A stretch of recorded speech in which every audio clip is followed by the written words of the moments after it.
हरिपुर नामक एक शहर था जहाँ पर पप्पू का ढाबा नाम का एक ढाबा था जो कि इतना मशहूर था कि दूर दूर से लोग उसके यहाँ खाने आते थे। पप्पू का ढाबा इसीलिए मशहूर हुआ था क्योंकि वहाँ का खाना जो भी एक बार खा लेता वह उसका स्वाद भूल नहीं पाता था। कोई भी उस गांव में कुछ भी काम से आता तो वह उस ढाबे का खाना खाए बगैर नहीं जाता। जितना ही बाहर ढाबा दिन ब दिन मशहूर होते जा रहा था उतना ही ढाबे के मालिक का घमंड बढ़ता जा रहा था। अगर कभी कभार ढाबे का खाना बच जाता तो ढाबे के मालिक को उसे फेंक देना मंजूर था, लेकिन किसी भूखे जानवर या भिखारी को देना मंजूर नहीं था। एक दिन की बात है, एक भिखारी ढाबे के पास से जा रहा था। वह बहुत भूखा था। वह बहुत दिन से कुछ नहीं खाया था तो उसने ढाबा देखा तो उसके मालिक के पास चला गया। भिखारी बोला, मालिक कुछ खाने का दे दो, बहुत भूख लगी है। मैं बहुत दिन से कुछ नहीं खाया हूँ, कुछ खाने का दे दो बाबूजी। मालिक बोला, अरे जा जा आगे जा, कुछ नहीं मिलेगा खाने को। भिखारी बोला, बाबूजी कुछ खाने का दे दो, बहुत दिन से कुछ खाया नहीं हूँ, बड़ी कृपया होगी आपकी। मालिक बोला, सुबह सुबह नहीं पता कहाँ से आ जाते हैं, सारा दिन खराब कर दिया। रामू जरा इसे बाहर तो निकाल, धक्के मार के नहीं पता कहाँ से आ जाते हैं। रामू भिखारी को धक्के मार मार कर ढाबे से बाहर निकाल देता है, लेकिन मालिक को उस पर बिल्कुल दया नहीं आती और भिखारी भूख के मारे बेहोश हो जाता है। रामू, अरे मालिक यह तो बेहोश हो गया। अरे तो मैं क्या करूं, इसे तू दुकान के सामने से हटा, ग्राहक के आने का टाइम हो रहा है। रामू, जी मालिक जी। मालिक, अरे ओ मालिक, लगता है यह तो मर गया। मालिक, अरे क्या बोल रहा है? रामू बोला, मालिक मैं सही बोल रहा हूँ। मालिक, तू एक काम कर, इसे उठाकर ढाबे के पीछे जो कुआं है उसमें फेंक दे, किसी को कुछ पता नहीं चलेगा। रामू, जी मालिक फेंकता हूँ। रामू उस भिखारी को कुएं में फेंक देता है।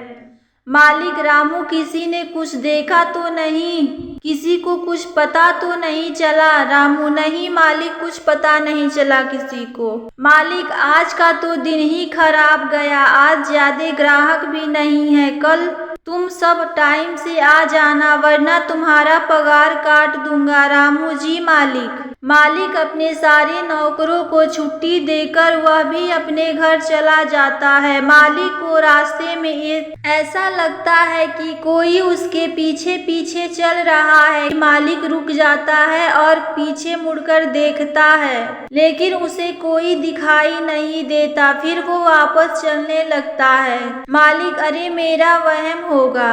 मालिक यह बोलकर चढ़ने लगता है, तभी उसे कोई पीछे से थप्पड़ मारता है। वह अपने चारों ओर देखता है लेकिन उसे कोई नहीं दिखाई देता। वह अपने चलने की रफ्तार बढ़ा देता है और जल्दी से अपने घर पहुंच जाता है। मालिक, अरे भाग्यवान, जल्दी से खाना लगा दो, बड़े जोरों की भूख लगी है, पत्नी जी अभी लाई। जैसे ही पत्नी थाली में खाना लेकर आती है तभी उसे भिखारी का भूत जोर से पीछे से धक्का मारता है, जिस वजह से उसके हाथों से थाली नीचे गिर जाती है और पूरा खाना जमीन पर बिखर जाता है। मालिक, अरे भाग्यवान, यह क्या कर दिया, सारा खाना गिरा दिया। पत्नी जी, मुझे पता नहीं कि यह कैसे गिर गया, लगा मुझे किसी ने पीछे से धक्का मार दिया है। मालिक, आज का दिन ही खराब है, सुबह से कुछ न कुछ अनहोनी ही हो रही है। मालिक उस रात बिना खाना खाए सो जाता है। अगली सुबह वह अपने ढाबे के लिए निकल पड़ता है। वह अपने काउंटर में बैठा रहता है। तभी उसके नौकर आते हैं। नौकर, प्रणाम मालिक। मालिक, प्रणाम, चलो चलो काम पर लग जाओ। तभी एक ग्राहक ढाबे पर आता है और कुर्सी पर बैठ जाता है और खाने का ऑर्डर देता है। ग्राहक, रामू जल्दी से खाना लाओ। रामू, जी साहब अभी लाता हूँ। रामू उसके लिए खाना लेकर आता है। उसके बाद ग्राहक खाने का पहला निवाला खाता है। उसे वह बहुत तीखा लगता है। वह खाने को थूकते हुए कहता है, अरे यह कैसा खाना है? मालिक, अरे क्या हुआ, क्यों खाना अच्छा नहीं है क्या? ग्राहक, अरे यह कैसा खाना है, इतना तीखा है कि खाया भी नहीं जा रहा। मालिक, रामू, अरे ओ रामू, आज तुम यहाँ क्या खाना बनाया है? रामू, अरे मालिक पता नहीं यह कैसे हो गया, खाना तो मैंने अच्छा ही बनाया है। आज भी मालिक की कोई कमाई नहीं होती है और सारा खाना फेंकने में आ जाता है। यह देखकर भिखारी बहुत खुश होता है। अगले दिन मालिक खुद सुबह जल्दी आकर अपने नौकरों को बुलाता है और कहता है, आज तुम सब ऐसा खाना बनाना जिससे जो भी खाए उंगलियां चाटते रह जाए। नौकर, जी मालिक। तभी सारे नौकर और रामू खाना बनाने लग जाते हैं और मालिक भी वहीं खड़ा रहता है, उस सब पर नजर रखता है। खाना बनकर तैयार हो जाता है। मालिक, आहा, खाने की खुशबू तो बड़ी अच्छी आ रही है, मजा आ गया। तभी ढाबे में ग्राहक आता है और रामू को खाना लाने को बोलता है। रामू उसके लिए गरम गरम खाना लाता है। ग्राहक, अरे वाह, खाने से तो बहुत बढ़िया खुशबू आ रही है, लगता है आज का खाना बहुत ही स्वादिष्ट है। जैसे ही ग्राहक खाने के लिए बैठता है वैसे ही रोटी गायब हो जाती है। वह घबरा जाता है और रामू को आवाज लगाता है, रामू, अरे रामू जल्दी आ इधर। रामू, जी साहब क्या हो गया?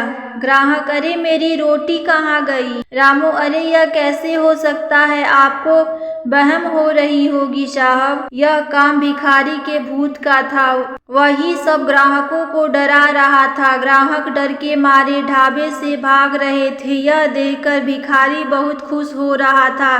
ढाबे के मालिक को यह सब देखकर कुछ समझ नहीं आ रहा था। यह सब रोज का काम हो गया था। रोज भिखारी आने वाले सभी ग्राहकों को तंग करके धीरे धीरे ढाबे की कमाई भी कम होने लगी, ग्राहक भी कम होने लगे। एक दिन की बात है, कुछ लोग शहर से गांव जा रहे थे।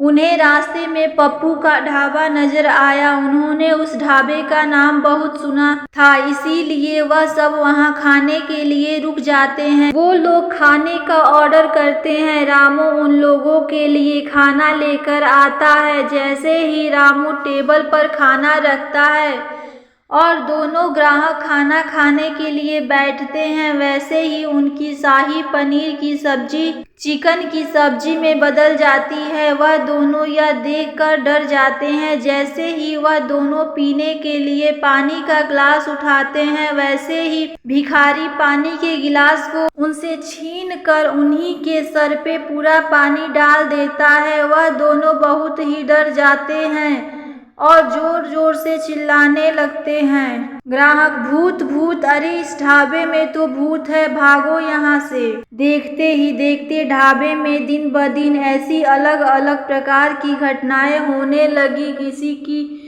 रोटियां हवा में उड़ने लगी तो किसी की कुर्सी, किसी की सब्जी बदल जाती है तो किसी का खाना ही गायब हो जाता है। ऐसे अनोखी अलग अलग घटनाएं हर दिन होने लगी। लोग उस ढाबे को भूतिया ढाबे के नाम से जानने लगे। एक दिन मालिक गले से पैसे निकालने के लिए गल्ला खोलता है तो उसके एक भी पैसा दिखाई नहीं देता है। उसके जगह उसे भिखारी का कटा हुआ सिर दिखाई देता है। मालिक, भूत भूत, अरे यहाँ तो उसी भिखारी का सारा सिर है जिसे मैंने पीछे कुएं में फेंकवा दिया था, फिर से इधर आया तो आया कैसे? मालिक की बात सुनकर ढाबे में जितने भी लोग रहते हैं वह सब मालिक के पास आ गए।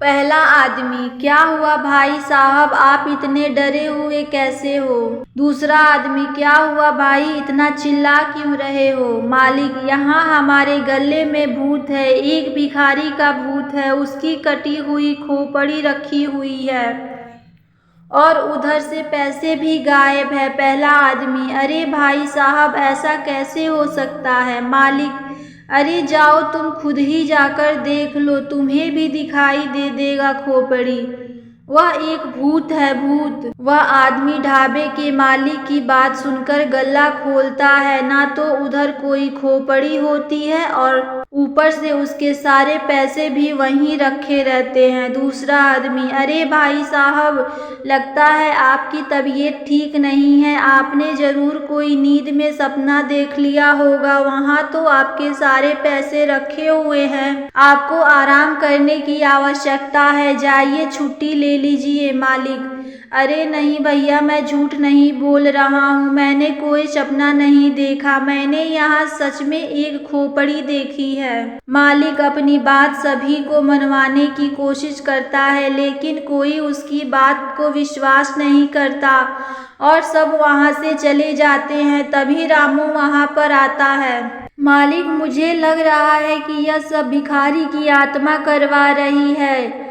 आपने पीछे कुएं में जिसको फेंकवा दिया था, अरे वही भिखारी जिसकी भूख की वजह से मौत हो गई थी, इसी वजह से उसकी आत्मा हमारे ढाबे में भटक रही है और आपको दिन रात परेशान कर रही है। मालिक, हाँ रामू, मुझे भी यही लग रहा है, बस तुम मुझे यह बात बताओ कि इसका क्या इलाज है, वरना ऐसा ही चलता रहा तो एक दिन मेरा ढाबा तो डूबेगा ही और मैं भी सड़क पे आ जाऊंगा। रामू, चिंता ना करिए मालिक, मैं एक बाबा को जानता हूँ, मैं आपको उनके पास ले चलता हूँ, उस बाबा के पास हमारे परेशानी का कोई ना कोई हल जरूर होगा, ऐसा मेरा उस बाबा पर विश्वास है, मैंने उनका काफी नाम भी सुन रखा है, वह सबकी परेशानी झट से गायब कर देते हैं अपनी मंत्र विद्याओं से। तो चलिए फिर मालिक वहीं चलते हैं।